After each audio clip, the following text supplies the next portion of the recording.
میں پاکستان کے جڑواں شہر راولپنڈی سے آپ سے مخاطب ہوں، محمد اقبال۔ آج میں آپ کو جس جگہ پہ لے کے آیا ہوں یہ بحریہ ٹاؤن کا مین چوک ہے۔ انتہائی خوبصورت، انتہائی اچھا اور دل کو موہ لینے والی جگہ ہے، اور شام کو یہاں بیٹھ کر انجوائے کرنا۔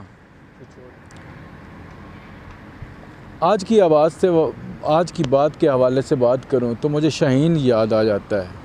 شاہین کے بارے میں لوگ کہتے ہیں کہ اس کا بسیرا پہاڑوں کی چٹانیں پہ ہوتا ہے، لیکن جب اس کی عمر 40 سال کی ہوتی ہے اس کی چونچ خراب ہونا شروع ہو جاتی ہے۔ حالانکہ وہی شاہین ہوتا ہے جو اڑان بھرتا ہے اور اپنے شکار کو دبوچ لیتا ہے، لیکن جب 40 سال کا ہوتا ہے تو اس کی چونچ اس کو جواب دے جاتی ہے، اس کی چونچ نکارہ ہو جاتی ہے، پھر دوبارہ پہاڑوں کی چٹانوں پہ چلا جاتا ہے اور جا کر پتھروں پہ اپنی چونچ کو مار مار کر توڑ دیتا ہے۔ پھر عرصہ انتظار کرتا ہے، دوبارہ سے چونچ اس کی جوان ہو جاتی ہے، پھر اسی چونچ سے اپنے پاؤں کے ناخن کاٹتا ہے، پھر اپنے ناخنوں کے بڑے ہونے کا انتظار کرتا ہے، پھر ناخنوں اور چونچ کی مدد سے وہ اپنے جسم کے سارے پر نوچ لیتا ہے، لیکن وہ اتنے عرصے میں اتنا کمزور کہ وہ شکار کے قابل بھی نہیں رہتا۔ وہ کسی کا کیا ہوا شکار کھاتا ہے۔ جب اس کے پر دوبارہ نکلتے ہیں تو پھر ایک پہاڑوں کی چٹانوں سے ایک نئی اڑان بھرتا ہے اور اپنے شکار پہ جپنا شروع کرتا ہے۔ پھر اس کی عمر 80 سال تک وہ انہی پروں سے گزارتا ہے، کیونکہ شاہین کی ایوریج عمر ہی 80 سال ہوتی ہے۔ 40 کا جو ہندسہ ہے یہ بڑا اہم ہوتا ہے۔ اس طرح انسان بھی 40 سال کے بعد مختلف بیماریوں میں گر جاتا ہے۔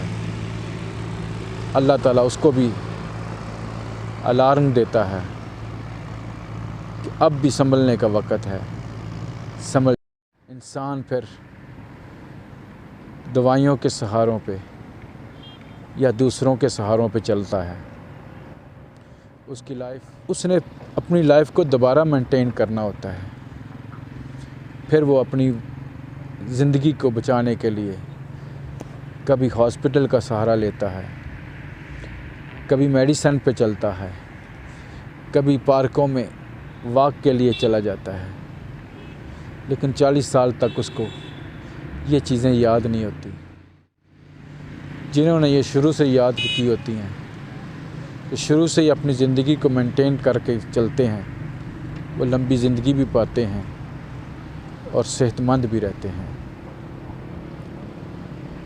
ذرا سوچئے گا، اللہ تعالیٰ نے شاہین کی ایک مثال ہمارے سامنے رکھ دی ہے، وہ اپنی لائف کو کس طرح گزارتا ہے۔